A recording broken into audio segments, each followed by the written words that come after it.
Welcome to Michigan Reimagined, presented by T.A. Forsberg and Wagoner Financial.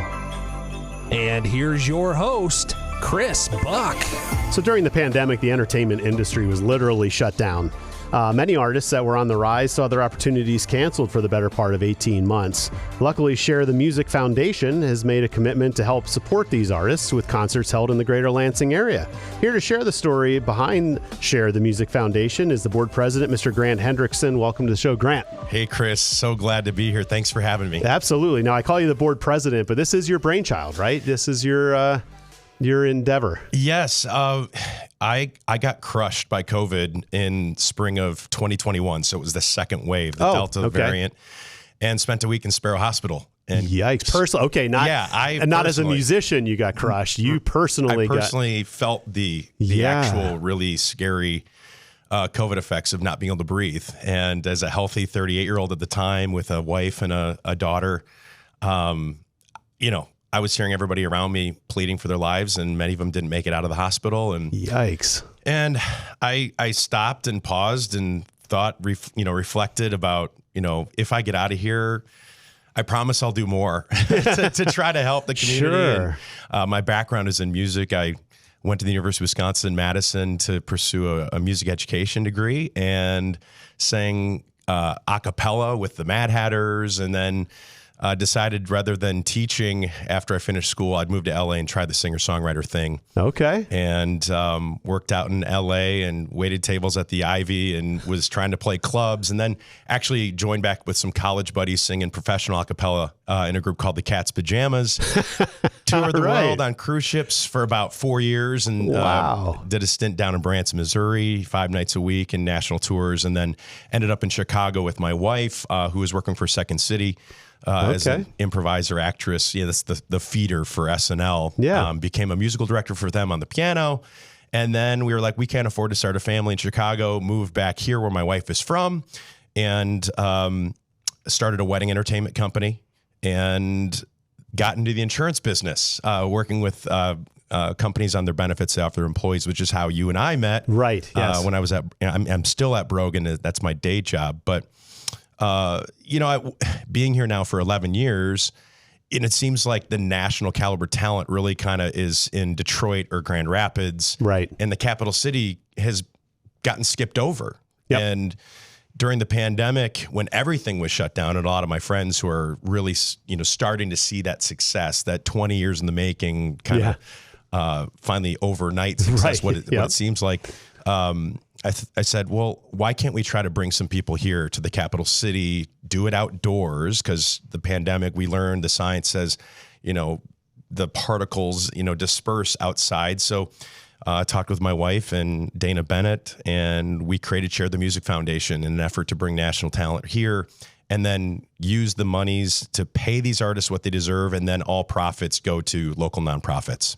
Wow. Okay. So that's quite a tale to tell. Now, the good news, and I'll just sidebar for a second, I've had the folks from Gray Wall Hall on as it was kind of coming to fruition, and then once they launched. So we do have another nice, kind of small to medium size live concert venue outside of just the normal bar scene, but an actual hall. It's amazing. Yeah, and I'm super excited about what Scott and Kevin are doing, bringing national caliber talent right here to the capital city. And so I actually just met with them a couple weeks ago, and I go to shows there all the time. Yeah, and we got the Ovation coming. An Ovation coming. Which is, more of a, how many thousand? 2,000? Yeah, like 2,300, I think, approximately, but with multiple setups and configurations. And this town is hungry for entertainment. And so we initially started our backyard bash at Eagle Eye outside in their outdoor gardens. And all of a sudden, after the first couple of years, we were getting about 250 people a show, and we were kind of maxed out from a capacity perspective. And that's when MSU Federal Credit Union stepped up and said, hey, what do you think about us hosting in our big backyard at HQ1? Right. I said, that sounds cool. So they've been our title and host sponsor now. This is their second year in a row. And we just do 3 big shows throughout the summertime, always on a weeknight to not try to compete with the lake culture of Michigan. Right. Okay. And they bought a big, beautiful stage, and we keep the tickets affordable. Early bird pricing is $25. through, and then kids 12 and under are always free. So we really want to give, this national level of talent, to the community, make it affordable. And then all the funds this year are going to the MSU Community Music School's financial assistance program to give kids and families access to music services, whether that be lessons or music therapy. They offer services actually from, babies all the way to end of life. Even, it's just an incredible organization. So we're trying to share the music's vision kind of come full circle in terms of having these multiple layers of how we can make an impact, not just with concerts, but I'm a big believer that music changes lives. And it might change your day. It might change your week. It might change your moment. But, it will it gives people something to grab onto that is positive, especially with kids. I think if they have a community or a place of belonging, they will go on and do things that they never imagined. Like me as a small town boy from Wisconsin, never thought I would travel the world and go to 50 countries and meet people from all over. And then now see some of my friends that have been nominated for Grammys or have played at the Grand Ole Opry and, done all these incredible things, been featured on The Voice. Nice. It's exciting. It's a passion project for me, as you can tell. Yeah, totally. Yes. It has only been possible through our corporate sponsors. We've had incredible support from our corporate sponsors to help bring these folks, bring these major bands right here. Well, we'll unpack that in a second as I give a nod to one of our sponsors. You talk about finances too. So are you ready to wow. Are you ready to make smart financial decisions? Wagoner Financial offers a proven process for financial transformation, empowering individuals at all stages, whether you're just starting out, nearing retirement, or anywhere in between. Stop feeling unsure about your financial path. Wagoner Financial can help you undergo this financial transformation. Schedule a consultation today to discuss your individual needs and visit them at wagoner-financial.com or give them a call at 517-853-3367. So you've said a lot and it's all fantastic stuff. I want to pick apart just a couple of those things. So you started at Eagle Eye and they had a kind of a max out of about 250. How did that relationship start? So you guys create this nonprofit because you're passionate about the endeavor. How do you find the musicians? How did you coordinate with Eagle Eye to just say, I want to have a concert at your place and give the proceeds to charity? Yeah. So initially we thought, let's do it in my backyard. And Dana Bennett, who's an attorney, was like, you don't want that liability. So yeah, good point. I live out at Hawk Hollow and I'm friends with the leadership out at Eagle Eye. And I approached them saying, hey, I'm thinking about doing a Backyard Bash concert series. I know you've only historically done weddings in your outdoor garden, but it's gorgeous. Like, what are your thoughts on giving us a shot? Yeah. And they're like, well, this sounds fun and different. And they wanted to really kind of help bring the community back together. Yeah, of course. And so they said, yes, let's do it. And from there, I approached some of my talented friends because all their gigs had dried up. And I said, hey, I don't have a lot of money, but would you come and do a show? So I approached Tim Faust, who's the bass of Home Free, who's Home Free's finally now coming in our fourth season. They're one of the biggest country a cappella groups in the world. But Tim was our first show. He did a Tim Faust and Friends. And then I asked another friend, Adam Bastine, who was his partner, Jerome. They have a one-up duo band that was featured on The Voice. And they did a yacht rock show for us. Nice. And then Morgan James, who's also coming back this year, is one of the best soul singers in the world. She's a friend of mine from cruise ship days. Okay. And they were like, yeah, we'll do it. We'll do it for next to no money. Because one, thank you for the opportunity. And two, we believe in the mission of giving back. Right on. And so you outgrew that. And like a lot of circumstances, MSU FCU comes to the challenge. I mean, they're such a gem in our community, and their generosity is found almost everywhere you look for it. And I know they have that space. I served on the Lansing Symphony board of directors for a number of years, and similarly they started doing out in their backyard concert series there as well. So I know the space. I've been there. So it's basically that same kind of setup, right? Yeah. And then they invested in a legitimate 40 by 24 stage. And we turn it into a festival. I mean, it's all fenced off. You know, as a 501c3, we take out a liquor license so people can purchase drinks, and there's food trucks.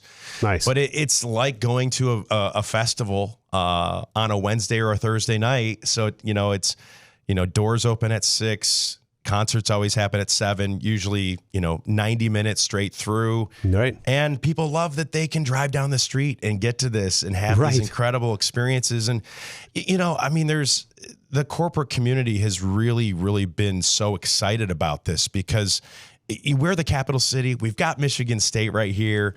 And there's no reason why we can't bring people right to our town. And that's what Graywall's doing. And that's what we're excited to continue to do. MSU, the thing that's impressed me the most is working with their people.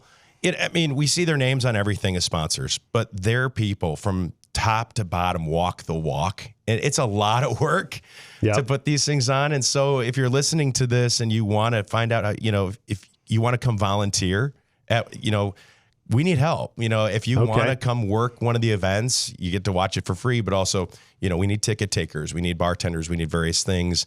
There's opportunities to get involved. And I think the pandemic, what we've seen, and we've talked about this, is how it created this isolationism. And I really think people's way of life has changed, right? A lot more people are just kind of staying at home. And it's been 5 years. It's time for us to come back out together, do things that are fun, celebrate community, celebrate art, music, and kids, giving kids access to these musicians for free. 12 and under are free. And also opportunities to do meet and greets with these artists. You know, we are really inspiring the future generation to pursue music and also make those music services affordable at the Community Music School of MSU. Right on. Well, this episode is brought to you by the Michigan Rise Pre-Seed Fund, providing early stage funding to Michigan-based startups. Since 2020, Michigan Rise has helped high-tech, high-growth startup companies achieve commercial and technical milestones through capital formation strategies, talent development, and customer acquisition tactics. With financing options for every stage of the entrepreneurial journey, Michigan Rise significantly increases the impact of new ideas and research. Visit www.michiganrise.com to discover how Michigan Rise can help fuel your startup's growth. Michigan Rise is supported by the Michigan Economic Development Corporation and the Michigan State University Research Foundation. So you talk about inspiring the youth, and you talked about the MSU Music School, right? So I can picture it because I'm a local, but talk about the school itself. And you change philanthropies every season? So the first year we gave to Ellie's Place in Sparrow. Sparrow, it was kind of timely because they saved my life. They saved my daughter's life when she was 12 weeks old with RSV. So, and then being that we're a music foundation, I really wanted to kind of lean into a music organization. And so last year and then this year, all the funds are going to the Community Music School. Nice. But there's a lot more things coming, like the Fish Ladder renovation project. Right. So I see us getting involved there, giving local Michigan talent a stage to take, because we have people reach out saying, hey, we'd love to perform at the Backyard Bash. And I'm like, well, you know, we're bringing national talent that are, you know, played on the radio, big time artists, but that's going to be a space that can really, I think, be an exciting new spot. Beautiful renovation that they have planned here over the next year and a half. So we're gonna continue to support a lot of different organizations, probably most likely with a music emphasis. Yeah, right on. Okay. Yeah. That's great. And the MSU Music School, I read, I think it was on the website, or maybe you told me, but somewhere I read that MSU does not fund them. Correct. Per se. They are responsible for driving their own revenues and managing their bills. And so they're grateful as a nonprofit. Building, right? Yeah. So they provide the building, and then literally they have next to no corporate sponsors. When I approached them and said, hey, what do you think about this? So like, no one's ever approached us to be like, we want to give you money from a corporate perspective. They have a lot of private donors. Yep. And so because they're such a well-oiled machine, and they literally provide services where, I mean, you can get in a youth choir. They have adult, you know, bands and choirs. They have literally end-of-life hospice care that they will go out and do music therapy. And, you know, I mean, all the way to, we had when our daughter was born, when she was 1, she got in a music class when she was 1 year old. And so they just do an incredible job, and they can make this really attainable for people that wouldn't otherwise have any money. I mean, everything in life is expensive now. And so if a parent's like, well, I don't have $40 a week to spend on music lessons, this is all the financial assistance program is based on need. So Right on. I'm super proud of Should that, be. especially as a kid that was always exposed to music, grew up in a small town and, just did it because I loved it. A lot of kids don't have the access. So, this is really a way to, change people's days, their weeks, their lives, and hopefully give them inspiration and something positive to really gravitate towards. Right on. So we're recording this in early May of 2025. So what you have 3 shows coming this summer season, basically, and why don't you tell us a little bit about the shows, and then why don't you close with maybe your website or social handle so people don't have to jot it down. They can go research it later on, but whet their appetite. Yeah. So on June 11th, Wednesday night, we kick it off with Kylie Morgan, one of the country rising stars who was nominated for a CMA Video Award, Breakout Artist of the Year. She's headlined major country music festivals around the country, and she is playing with Sam DeRosa, who is a prolific songwriter. Her songs have billions of streams. She's written for many big-time famous artists. Sam came here last year, and it turns out she's besties with Kylie. Oh, nice. And I said, let's bring the two of you back. And so I'm super thrilled for the kickoff. June 26th, home free, the world's greatest country vocal band. They're all buddies of mine. Adam Bastine, who was one of my first performers, my bro, has just joined Home Free as their lead tenor. And until people have heard their records and they're incredible. When you see them live and you see the sound that 5 guys can produce, you won't believe it's all a cappella. So that's going to be a big one. And tickets are going fast. That one's going to sell out. We've capped it at 1,000 tickets. Wow. And that one's going to sell out. So get your tickets early there. And then July 24th is going to be Morgan James coming back. Okay. By popular demand. I'm telling you, one of the great female vocalists in the world. She just got pulled up on stage by Shaka Khan at this thing out in New York City. Wow. And Shaka Khan's like, here's the mic. And Morgan she went viral. This was like, but she's sung with Symphony. She's sung with the Lansing Symphony. And she's one of my dear friends. And then we're going to have a local band open for her, the Blue Avenue Delegates. They've been around since the 80s.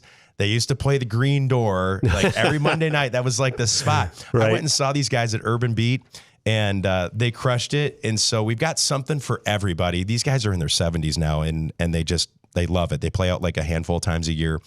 But go to sharethemusic.org. Sharethemusic.org. It's got all the information, the tickets, how you can get involved as a volunteer, and even donate to the cause if you can't make any of the shows. I really appreciate you helping tell the story. Absolutely. And I've lightly heard the brand. I've seen the crowds, but I'm grateful that we bumped into each other and I got a taste of this and said this has to be advertised more. Best kept secret, although you're selling thousands of tickets, so I guess it's not the best kept secret. Well, but that it can't one's hurt. our biggest. Last year, our biggest crowd was 600. So we're on the rise. Little by little, and word of mouth is the best. But just come out, experience something right here. We have it rain or shine. We do have an inclement weather where we'd move indoors, either to Eagle Eye to their big ballroom or to Graywall Hall. So I'm in talks with Graywall about that as well. But really super excited about people like you that want to help us share our story. Right on. Well, we've been talking to the Share the Music Foundation board president, Grant Hendrickson, about his endeavor. Really fascinating. And I encourage people to go to Share the Music Foundation. Sharethemusic.org. That's simple. Yep. Fantastic. Awesome. And I'd love to give a final shout out to all my loyal sponsors. We have Forsberg Real Estate, Wagner Financial, Triterra Environmental, Good Marketing, Keller Williams Advantage and Team, Michigan Rise, and the attorneys at Foster Swift. All fantastic people worth the call. And if you found the show as a one-off, I want to remind you to follow and subscribe to Michigan Reimagine on YouTube, Facebook, Apple Podcasts, Google Podcasts, Spotify, iHeartRadio, pretty much anywhere you find your podcasts. This is Chris Buck signing off for Michigan Reimagine.